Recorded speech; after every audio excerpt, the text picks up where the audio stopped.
Hello friends, आप सभी लोगों का स्वागत है आपके अपने यूट्यूब चैनल पर जिसका नाम है जीएस विद नेहा। तो अभी हमारा इंडियन एंड वर्ल्ड ज्योग्राफी में अपवाह तंत्र ये टॉपिक चल रहा है। इसकी पहली क्लास हम कर चुके हैं और आज की क्लास में करने वाले हैं भारत की नदियों का अपवाह तंत्र। Okay, drainage system of India river. तो आइए स्टार्ट करते हैं। रिवर्स से क्वेश्चन बन ही जाते हैं सहायक नदियों से या उनके उद्गम से, तो आप इसको अच्छे से कीजिएगा।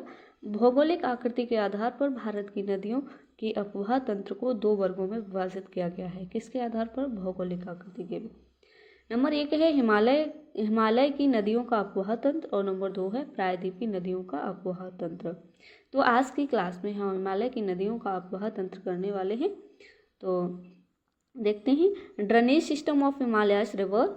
ये नदियाँ बारहमासी होती हैं तथा इनमें जल पूरे वर्ष भरा रहता है, क्योंकि इनको जल की प्राप्ति हिम के पिघलने और वर्षा दोनों से होती है। इस वजह से यहाँ पर हर समय यानी कि पूरे वर्ष जल भरा रहता है, इसीलिए इनको क्या कहा जाता है? बारहमासी नदियों के नाम से भी जाना जाता है। ये नदियाँ अपने पर्वतीय मार्ग में गहरे गॉर्ज बी आकार की घाटियाँ व जलप्रपात का निर्माण करती हैं। किसका? घाटियों और किसका? जलप्रपात का। ओके, मैदान में पहुंचने पर समतल घाटियाँ गोखुर झील बाढ़कृत मैदानों में डेल्टाओं का निर्माण करती हैं ये घाटियाँ, ये नदियाँ। नेक्स्ट देखते हैं हिमालय से निकलने वाली नदियों के अपवाह तंत्र को। 3 नदियों का अपवाह तंत्र, जो हिमालय से निकलने वाली नदियां हैं, इनके अपवाह तंत्र को 3 नदियों के अपवाह तंत्र में शामिल किया गया है। इसको देखते हैं कौन कौन से अपवाह तंत्र हैं। जैसे सिंधु नदी अपवाह तंत्र, और नंबर 2 पे है गंगा नदी अपवाह तंत्र, और नंबर 3 पर है ब्रह्मपुत्र नदी अपवाह तंत्र। तो आज देखते हैं जो सिंधु नदी अपवाह तंत्र है इसके बारे में। सिंधु रिवर ड्रेनेज सिस्टम है और सिंधु नदी की कुल लंबाई कितनी है? तो इसको याद रखिएगा 2880 किलोमीटर, 2880। ओके, नोट में सिंधु जल समझौता के तहत यानी कि 1960 में हुआ था। इसके अनुसार भारत केवल 20% भाग ही जल का उपयोग कर सकता है। ये किस में कहा गया था? तो जब सिंधु जल समझौता हुआ था 1960 में तब। ओके, नेक्स्ट देखते हैं सिंधु नदी अपवाह तंत्र। इसका उद्गम कहाँ से होता है? तो सिंधु नदी अपवाह तंत्र का कैलाश पर्वत के बोखरचू हिमनद से। लंबाई भारत में कितनी है? तो 1114 किलोमीटर, और कुल लंबाई कितनी है? तो 2880। ओके, इसको याद रखिएगा। इसका मुहाना कहाँ पर है? तो अरब सागर में। दाएं तट पर लेह स्थित है। भारत में केवल लद्दाख संघराज्य क्षेत्र में बहती है, जो लद्दाख संघराज्य के उत्तर पश्चिम दिशा में बहती है, ये भी याद रखिएगा। नेक्स्ट है उद्गम से निकलने के पश्चात लद्दाख एवं जास्कर श्रेणियों के बीच में उत्तर पश्चिम दिशा में बहती है। यह दमचोक के पास भारत में प्रवेश करती है। लद्दाख एवं गिलगित से प्रवाहित होने के बाद गॉर्ज का निर्माण कर और जिसे दर्दिस्तान के चिल्लड़ के पास पाकिस्तान में प्रवेश करती है। कहाँ से? लद्दाख एवं गिलगित से प्रभावित होने के बाद जो गॉर्ज का निर्माण करती है, फिर उसके बाद दर्दिस्तान है उसके चिल्लड़ के पास से फिर कहाँ प्रवेश कर जाती है? पाकिस्तान में। ओके, नेक्स्ट देखते हैं इसकी सहायक नदियाँ। बाएं तरफ कौन कौन सी नदियाँ हैं? जैसे सिगार, श्योक, काबुल, जास्कर, पंचनद, झेलम, चिनाब, रावी, ब्यास, सतलुज आदि याद रखिएगा। दाएं तरफ गोमुल, तोची, कुर्रम, बिबोआ आदि। और जो ये नदियां हैं इनका उद्गम कहाँ से होता है? तो सुलेमान श्रेणी से, इनको भी याद रखिएगा।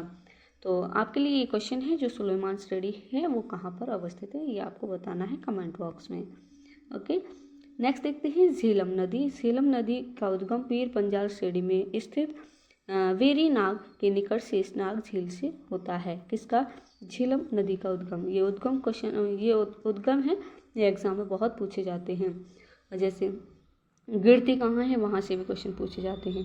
और नदी पर जम्मू, जो झेलम नदी है, इस पर जम्मू कश्मीर के तुलबुल और उरी परियोजना चल रही हैं। जो कौन सी नदी पर? तो झेलम नदी पर तुलबुल और उरी परियोजना। नेक्स्ट बुलर झील से होती हुई पाकिस्तान के झाग के निकट चेनाब नदी में मिल जाती है। ओके, इसको भी याद रखिएगा, झेलम। श्रीनगर के पास विसर्प का निर्माण करती है। पाकिस्तान में प्रवेश से पहले एक गहरी घाटी का निर्माण करती है जिसे वासमंगल के नाम से भी जाना जाता है। जो ये झेलम नदी है ये पाकिस्तान में प्रवेश करने से पहले एक गहरी घाटी का निर्माण करती है और उस घाटी का नाम क्या है? वासमंगल। इसको भी याद रखिएगा। चेनाब नदी से मिलने से पहले झेलम नदी पर मंगला डैम का निर्माण करती है। ये मोस्ट इम्पोर्टेंट है, याद रखिएगा।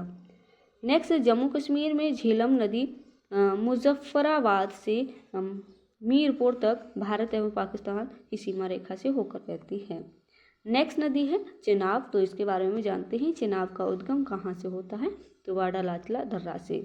सिंधु की सबसे बड़ी सहायक नदी है चेनाब नदी। परियोजना बगलियार परियोजना, दुलहस्ती तथा सलाल परियोजना इसी नदी पर है, चेनाब नदी पर।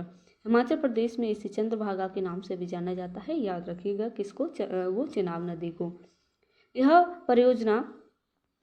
यह पीर पंजाल पर्वत श्रेणी के समानांतर कुछ दूरी तक पश्चिमी दिशा में बहती है और फिर किश्तवाड़ के निकट, जो किश्तवाड़ा है उसके निकट गहरी गॉर्ज का निर्माण करती है और इसके बाद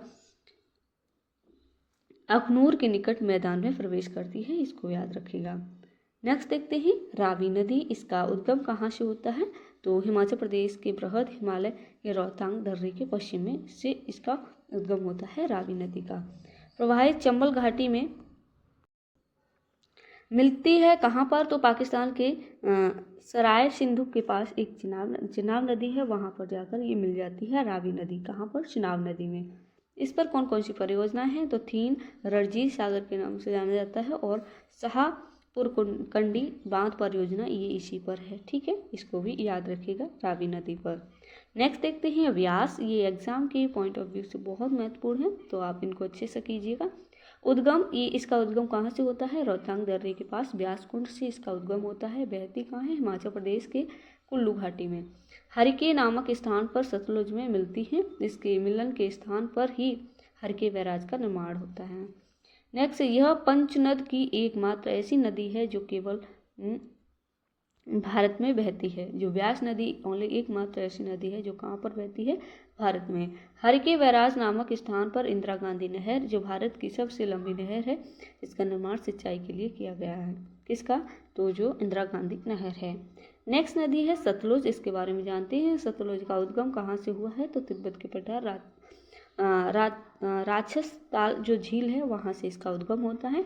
सिपकेले दर्रे से होकर भारत में प्रवेश करती है सतलुज नदी। ये मोस्ट इंपोर्टेंट है, ये दोनों पॉइंट याद रखिएगा। भाखड़ा नागल परियोजना हरिके बैराज तथा इंदिरा गांधी नहर से संबंधित होने के कारण यह भारत की सबसे महत्वपूर्ण नदियों में से एक है, सतलुज नदी। ओके, तो आप इसको याद रखिएगा। तो आज के लिए इतना ही और इससे आगे हम नेक्स्ट वीडियो में करेंगे।